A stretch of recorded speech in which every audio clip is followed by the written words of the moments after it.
这是一个22块钱的相机快拆扣，这是一台加镜头8万块钱的哈苏相机，而它们都是我摄影包的一部分。甚至这个22块钱的东西对我的旅拍更重要一点。做旅拍第4年了，各大厂商在不断的迭代他们的产品，但同时我选器材的逻辑也早就被改变了很多。所以这期我会公开我2024年第一次旅行的旅行背包，分享下我出门都会带什么样的设备，为什么会选择它们。那我希望这期视频对无论你是摄影小白还是旅拍老炮都有帮助，所以我请到了我在旅拍中的小摄助。嗨。米老师就是你们的尺，如果他听不懂了，他就会打断我。看完这期视频，相信你就能结合自己的使用场景来选择适合自己的相机和配件。所以在开始之前，一键3连。我们现在开包，好，准备啊！哇 Pocket 3，那 Pocket 3其实是我们去年到今年为止最喜欢的相机吧？啊，最喜爱的什么？我就是想开车。虽然短短只出了2-3个月吧，但是我身边的博主基本上都是人手一台。对，他甚至就已经卖断了货了。频道之前100万粉丝的抽奖，现在有2台中奖的粉丝还没发货。它的画质呢，在这么小的设备是算非常的好，而且能拍4K 120帧。我是so cool。那因为其实它是1英寸的传感器的原因吧，所以它底比一般的手机要大，也就意味着夜景比手机要强。但其实这些都不是我选它的最重要的原因，最重要的原因是什么？小、轻。你都能抢答了是吧？专业的，我现在是瞧不起谁呢？其实现在虽然说是从包里拿出来，其实它更多的场景是出现在我大衣兜里。对，你有手机，你放在口袋，你的衣服还会往下坠，但它就是完全没有存在感。就你甚至要时不时的摸一摸它还在不在。还有就是我们边走边说话的这种场景，之前拍这样的东西，我们都要 ZV-E 加1635带机头麦，然后加一个小稳定器。但有时候举着那 ZV-E 的时候，我得在包上拖着这个胳膊肘。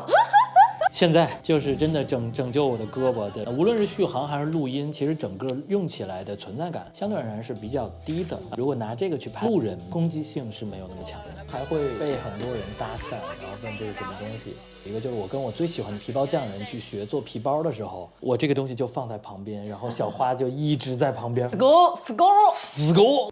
You just like 3 times? It's just like this. 俺を追いかけるの。 He's following you. すごい。すごい。DJI なんだ。 DJI. I know. It's very famous. 这个老外看了都会觉得说，来自中国的这个神秘的东震撼。方力量。其实我在这儿想夸一下大疆的团队。其实大疆的工程师在 Pocket 的上市前跟上市后，他们都会跟我们有很长时间的电话的访问，问有什么问题，他们可以改进什么。在我评测里边发现的问题，当它连接了麦克风以后，它的自己的麦克风就不能内录了。所以在这点改了以后，现在你即便是连着2个小蜜蜂，它也能收录一条环境音去保环境中别人说的话，包括老胡之前说4K 120没有 D-Log M。现在也有了，包括我说你们这条 D-Log M 是给航拍用的曲线，拍人脸的肤色可能会有问题的时候，这2个都修正了。哦，匠人精神呢？有问题我反馈过去，他们真的改，其实会让我自己对于做评测这件事更有成就感。各种各样的修正吧，我觉得这个产品现在更加的成熟。也就是如果能有一个1TB 内置的内存啊，就更好了，我也不至于建 Linux。哎，无 SD 卡。接下来就是这个我认识，这2个是他最近特别爱用的2个。首先为什么要带2台？因为他们2个的优缺点其实挺互补的，分别代表了索尼跟富士这2个品牌各自的特点吧。家能哭吗？这2台都能拍10比特422的4K 120帧，但富士拍的120帧是不能收音的啊。第2点是富士的 XH2S 啊，它的像素量更高，而且它能拍6.2K 的这个30帧的全开门。那种就是开一半了。虚掩有关门的吗？全开门有一点就是，比如说我有拍横屏的需求，但我也想把它平时发个某音，想要竖屏的视频的话，那全开门就特别好，因为16比9。用人话就是它像素更高呗。它的6K 裁完还有4K， 就是像素高呗。可以，不光是截横竖的问题，还有一点就是单帧可以做照片。哎，你怎么知道？还会抢答了。举1反3。为什么？为什么？你是听到我说过吗？当然没有啊！你说它像素高，那它单帧它肯定就是像素很高，可以直接当照片用啊，不就这个意思吗？对，因为其实逻辑思维。它的色彩会更好。呦，你这么拿可危险了。没问题，我天天保玩在这儿。它的 F-Log 2的颜色调起来会更舒服、更顺手。它的噪点会有点像胶片噪点的感觉。ZV-E1它优秀的地方在于它的对焦快、准狠，而且高感不能说好，无敌。所以它晚上拍视频噪点会少很多。白天光足够的时候，我可能会拿富士 X-H2S 去拍空镜和延时。现在它真的对焦很慢，可恶！因为就是我可能走了很多条，然后都没有对上焦，要不停的对。2、1。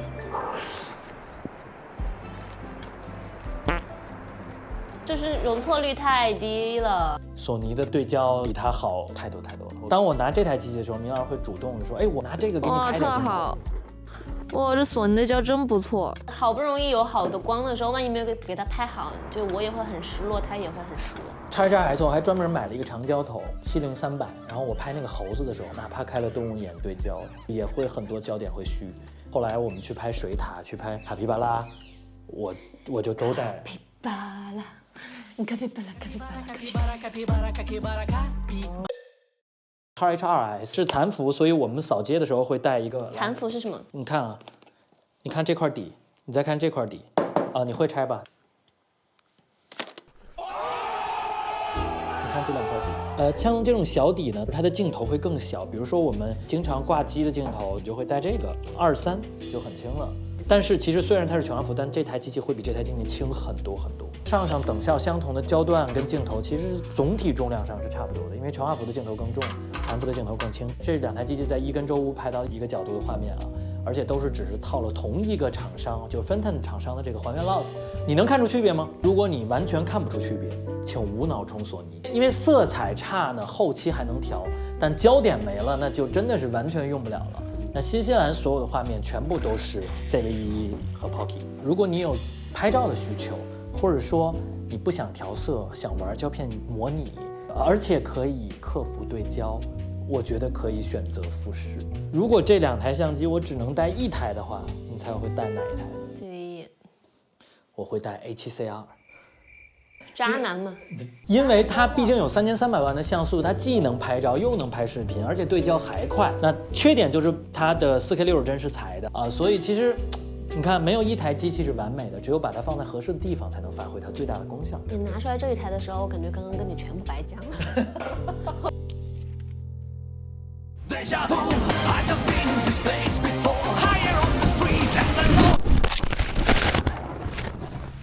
哇！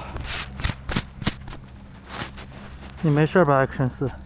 其实这种极限运动我俩都没什么天赋啊。恐高，我还恐水。我更多用的场景是这样，放在里面，这样啪，它就是一个完美的就行车记录仪。所以其实，在长野为了拍摄评测嘛，那我其实就一直把它这么挂在胸前。当我感觉有故事要发生的时候，我就会打开录制键。那虽然这样，其实说费一点内存吧，但是其实惊喜往往就是不经意间，不经意间，就比如说我们差点没车回酒店的时候，在那种白川乡的山顶上遇到了那个 Amber。Probably come with us. Oh really? Read that. I think we are in the same Oh, hotel. great. Yeah, come down. 后来我们才发现，我们原来就住在对门。而且那个时候那段像 You living here? 这个拍到了。I'm living here. Oh my god, what a coincidence. Bye bye.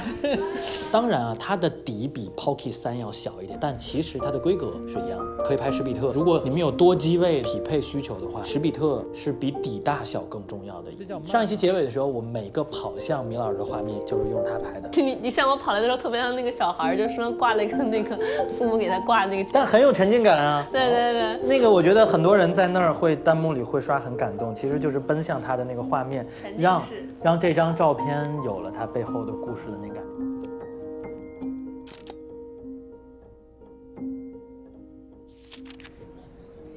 第二层，哎，好，这是最近的新宠哈。米老师买的好家伙！刚开始我有点瞧不起，因为它没有 log， 然后最高能拍的是4K 30帧，就是我又怎么可能会用呢？这个时候米老师一句话又送给你，你不懂。我为什么开始慢慢喜欢上这个 DV，其实就是因为它能做大范围的、非常顺滑的定底，拍到压缩感非常强的画面。我觉得这是很多现在微单都做不到的，而且它有这个翻转屏，它最广的是26。新闻水晶宣誓那个视频就是拿它拍，而且它的使用门槛非常低，啊就是你只要你能打开它的录制键就能拍。但是呢，宽容度特别低，高光过曝是拉不回来啊。但是其实这些反而可能是它的特点吧，因为在阳光特别好的时候。它是特别出片的，它有那种就是千禧年后电视剧或者 MV 的那种感觉。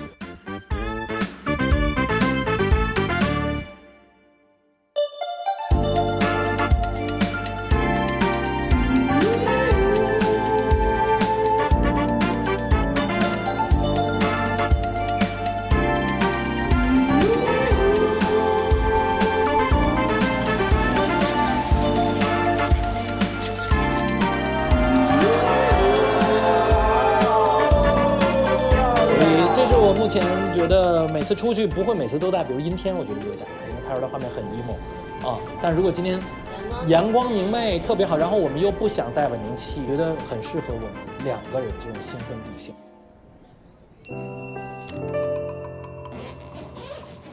这是我们包里最贵的东西，同志们。苏苏，一台哈苏，这个跟55的镜头，它给我的感受就是拿着真的很装逼，而且拍出来的照片真的就是我觉得很好看，而且它的扩展性特别强，再加上米老师送我那个503，然后我就可以把它的后背装到身上，我觉得是让拍每一张照片都特别有仪式感的。他拍的虽然慢啊，但是他的那些照片都能留很久，无论是印成明信片，还是说打印出来挂在墙上。所以其实如果没有很重的拍视频的任务的话，我以后可能会带上哈苏，再加一台 Pocky。好，哎呦，这个就别的机器我说完都是放在这边地上，被自己嘲笑了。我的小绒布袋在里面。上面卡住了，你知道吧？所以不行。好，说完地上的，现在可以看看天上飞的了。那去年大疆新出了3款无人机，但其实我们出去如果只带1款的话，其实是 Air3。Mini 4 Pro 是最轻的，但是它只有一个广角镜头。Mavic 3 Pro 几乎是4台 Mini 4 Pro 的重量，但是它有广角，有3倍，有7倍长焦。Air3 我觉得2个镜头，我觉得有的时候就够用了，因为我其实需要一个带压缩的中长焦的一个镜头。Mavic 3 Pro 的7倍虽然更新了 D-Log-M， 但是其实我个人是用的最少的，因为它画质也一般，所以其实 Air3 是目前带出去最多的。接下来我们说说麦克风啊，那声音其实在视频中的地位可能远远要比大家想的要高很多，因为如果这期视频只有声音，或许你还能当个播客或者电台听下去，对不对？但如果只有画面，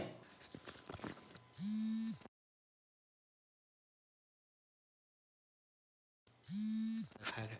为什么我说 DJI Mic 2好用啊？其实因为它能做到内录，内录很重要。其实很多麦克风都能宣扬，比如说200米的这个传输距离，但其实在实际的过程中，因为有各种各样的干扰，机器跟人，万一这中间有任何的阻挡，可能这个声音就断了。所以内录一轨去做保险是非常重要的。我记得当时咱们拍玛莎拉蒂在深圳的那个最终早上的画面，人们总是讨论科技如何伟大，它如何节约我们的时间，改变。但就是因为麦克风的问题，我用不了。另外呢，它就有全触屏的操作，充电我个人觉得非常的优雅，充电盒其实就像一个 AirPods 的一个盒子。另外就是新增了一个一键降噪的功能。最后其实就是它的生态系统，我觉得还挺好的，就是 DJI Mac 2的这个发射器能够直连，就 Action 4啊、Pocket 3啊，甚至手机啊都可以连。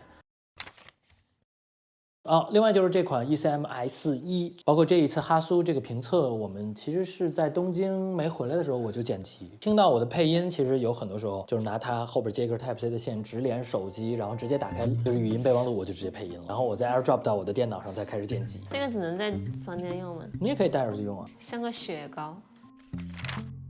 好，接下来我们的三脚架绝对战损版，带它出去其实就是因为轻便，而且展开收起来的都相对而言比较快吧。来，米老师一只手就可以把它举起来了。